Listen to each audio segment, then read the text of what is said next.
Camerounaises, Camerounais, mes chers compatriotes, fellow Cameroonians, my dear compatriots, a few years ago, I stated that the current 7-year term would be decisive, insofar as it would enable our country to resolutely continue its march towards emergence. I did specify that this objective should be made a veritable national cause, especially through our collective commitment to restoring security, strengthening our economic growth, and significantly improving the living conditions of Cameroonians.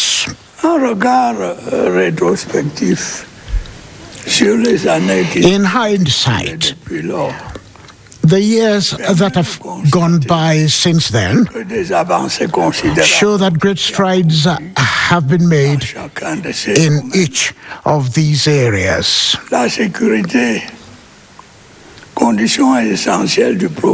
Security, which is a prerequisite for economic and social progress, has been and remains our core priority. Thanks to the combined action of our defense and police forces, the administrative authorities, and the populace, our country has remained stable despite a particularly troubled global context. Granted, some areas of our country continue to face cowardly attacks from terrorist groups and serious crime. However, I can assure you that all is being done to bring lasting peace across our territory. Crime in our urban areas and rural areas is being energetically combated by the forces of law and order, who I earnestly encourage. I am particularly pleased with the progress achieved in combating the Boko Haram terrorist group.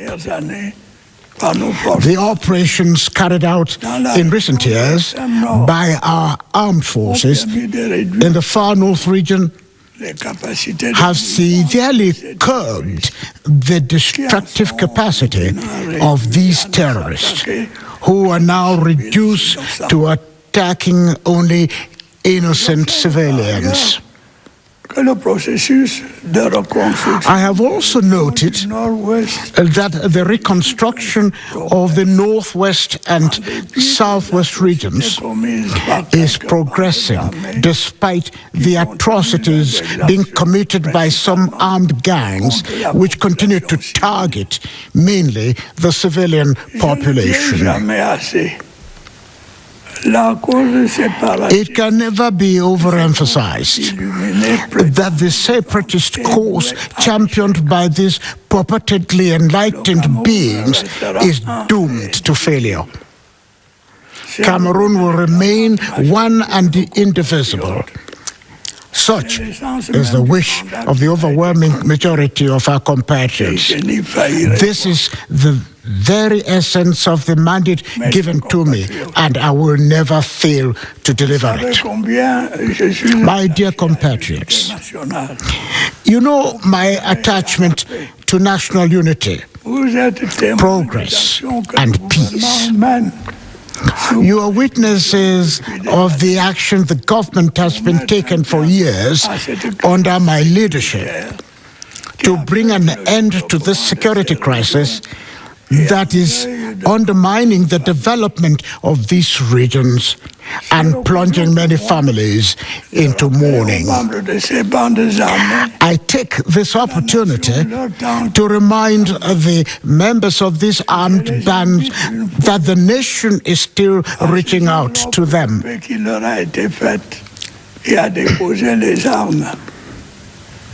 I urge them once again to take up the offer of peace that has been made to them and to lay down their weapons. Hundreds of their comrades have already joined the disarmament, demobilization and reintegration centers and have been trained in different trades for their easy social integration. The fate of the die-hard warmongers is unenviable.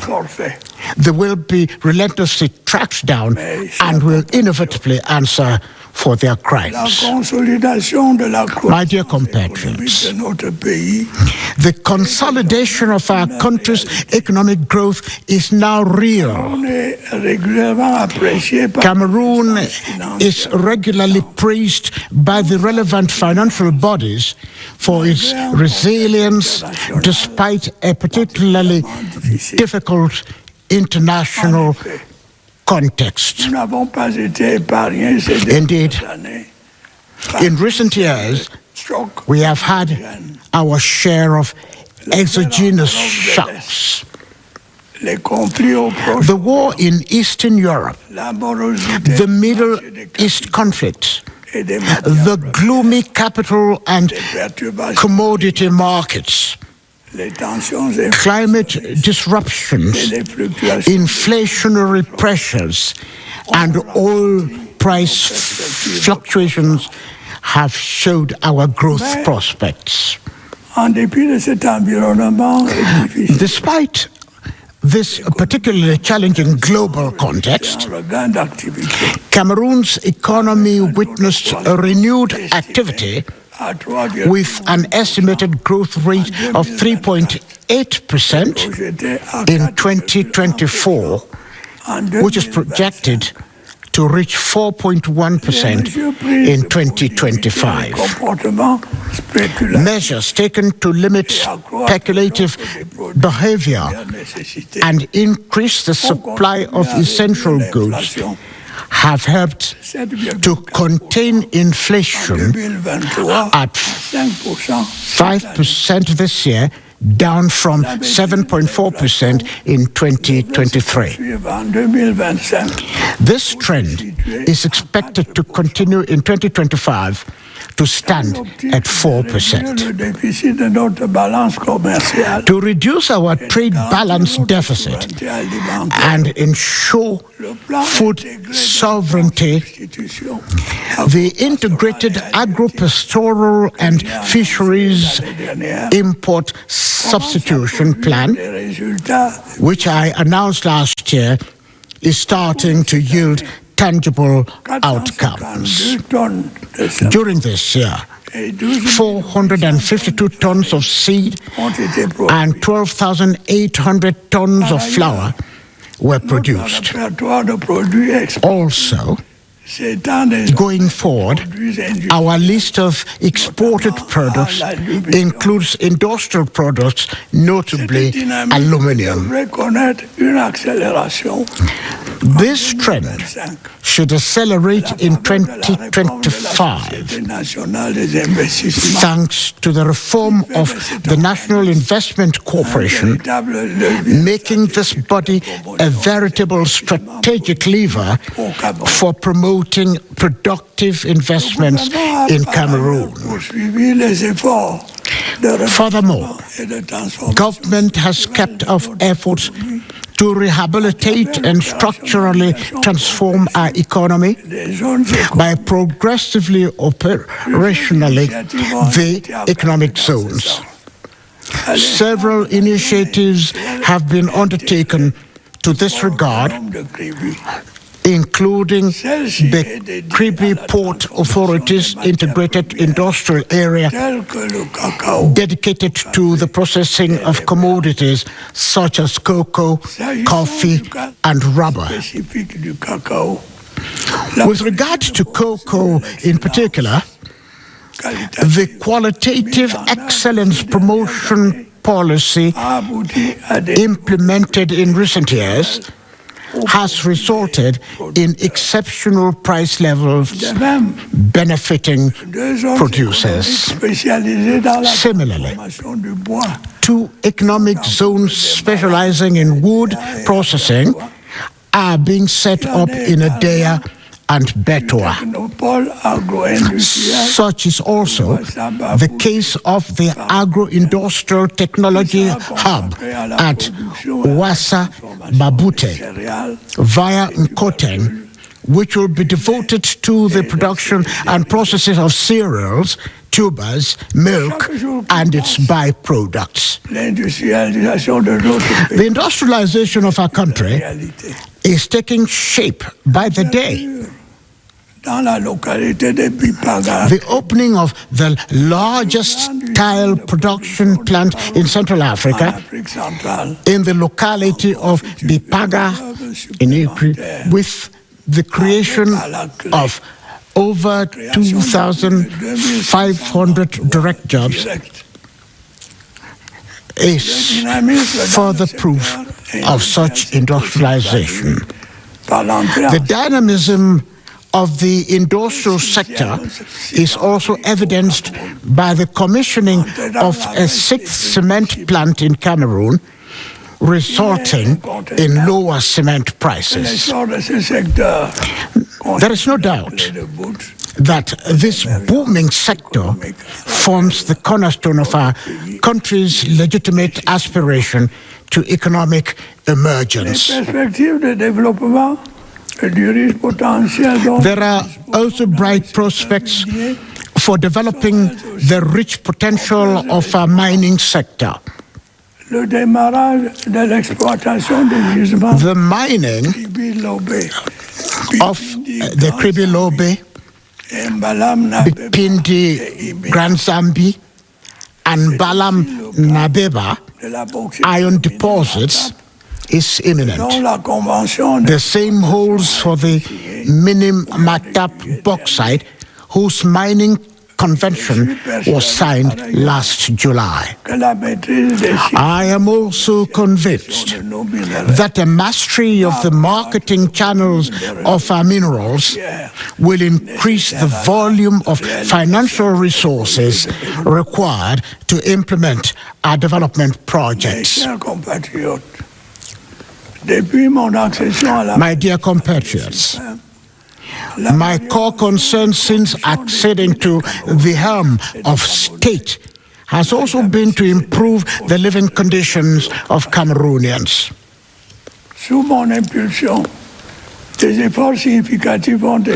Under my leadership, substantial efforts have been made by public authorities to ensure that our people have satisfactory access to basic social services.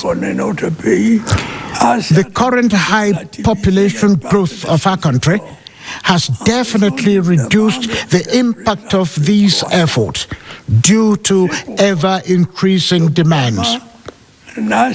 Accordingly, under my authority, government has always paid special attention to implementing projects that contribute towards making the daily lives of every citizen better. Such is notably the case for electric power supply, whose importance for the development of economic activities and the lives of households is beyond question. Power supply has improved significantly since the completion of the Lumpanga Damto plant and the commissioning of the Nachtigal Dam this year. The volume of investment in this strategic sector is bound to increase as several hydroelectric and photovoltaic projects come to maturation. With regard to the rural areas in particular, Phase 4 of the project to electrify 1,000 localities with solar energy will continue. The same holds for the construction of 360 solar power plants in administrative units that are yet to be electrified.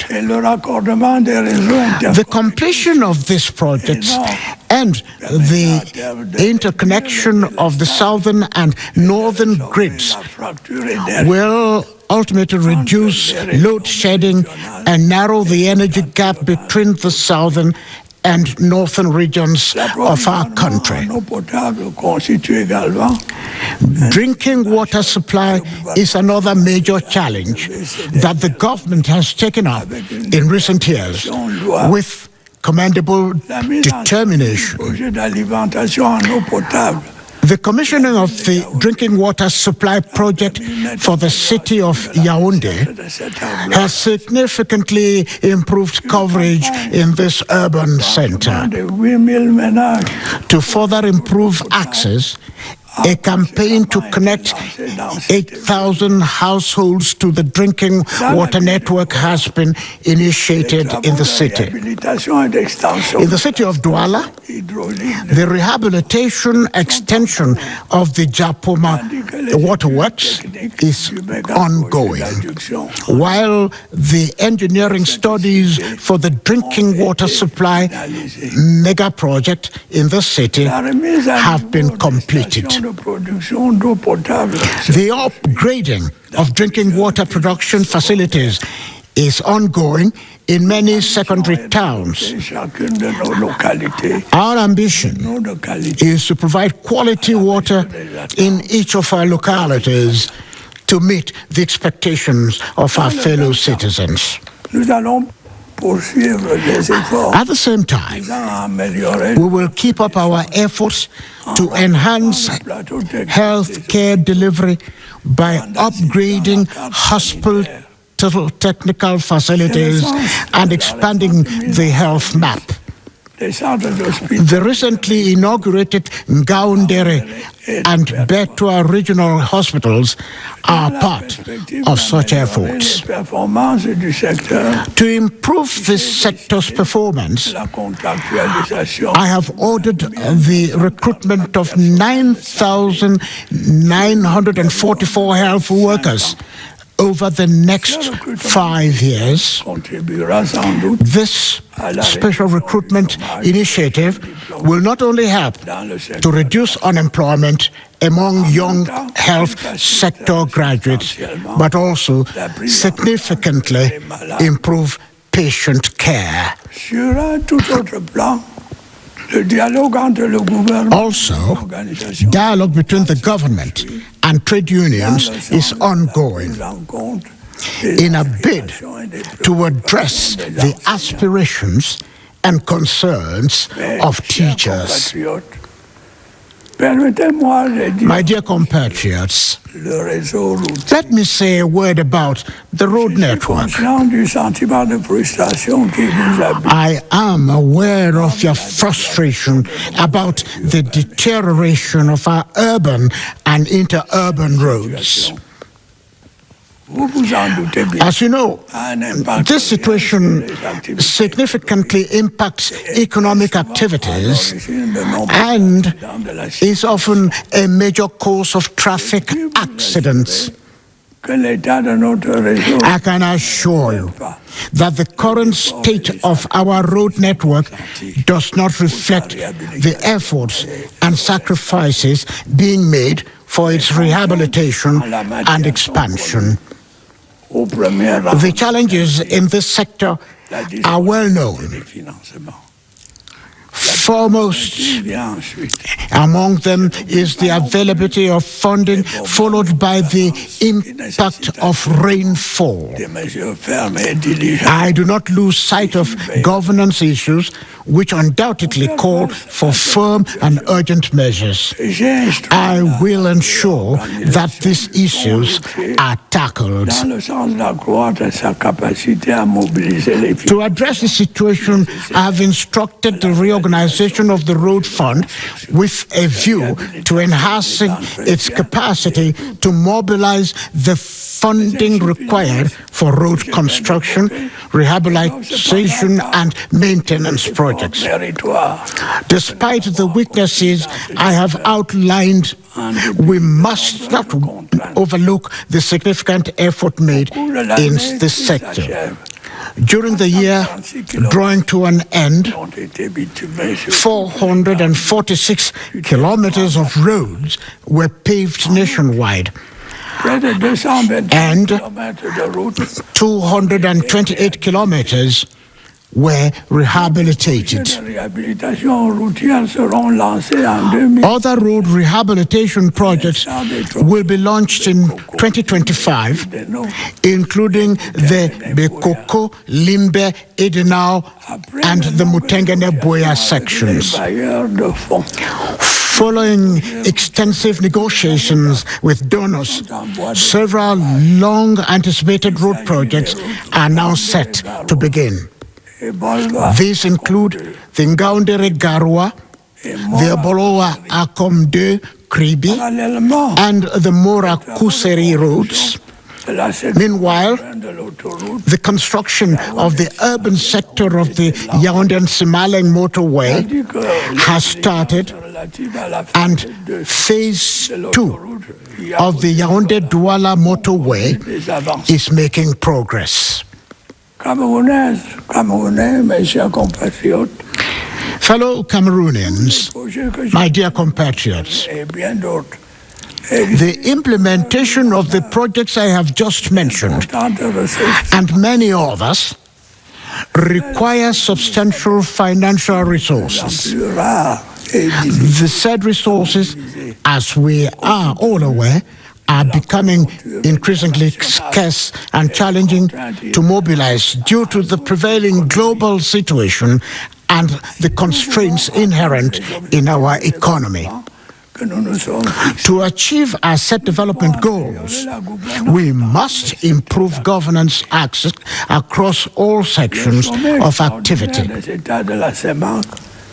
The extraordinary summit of CEMAC member states, recently hosted by our country, underscored the pressing need to implement the requisite structural reforms for fiscal consolidation within our sub-region. As in the past, Cameroon will spare no effort to achieve this objective. Improving governance also means stepping up the fight against corruption and misappropriation of public funds. This ensures legal protection for private investment and land tenure security where abuses have been noted. Let me assure you of one thing: appropriate sanctions will be meted out on those found guilty of such offenses. Fellow Cameroonians, a number of our compatriots lost their lives this year as a result of accidents, some of which could have been avoided. These include road accidents, as well as the collapse of buildings constructed in violation of the regulations in force. The measures taken by public authorities to reduce the risk of accidents will be continued and intensified. Unfortunately, we also recorded many victims of natural disaster. The tragedy of the Chancliffe and the floods in the far north region are proof of the consequences of our increasing exposure to climate change. While it is true that such floods are, for the most part, difficult to predict, we must step up our efforts to prevent or reduce the ensuing damage. To this end, I have clearly directed the government to implement a specific plan to construct and rehabilitate critical flood protection infrastructure in this region. My dear compatriots, the year 2025 will usher in a new season of elections. According to the electoral calendar, the presidential and regional elections will be held this year. As in the past, these events will represent major milestones in the life of our nation. Let us take this opportunity to further strengthen our democracy. I call on all stakeholders to show proof of maturity and responsibility, and to ensure that peace and stability prevail before, during, and after these elections. I am fully aware that some of our compatriots continue to face challenges in enrolling on the electoral register due to lack of national identity cards. Many of them are burdened by issues of dual identity, a predicament for which they themselves are responsible.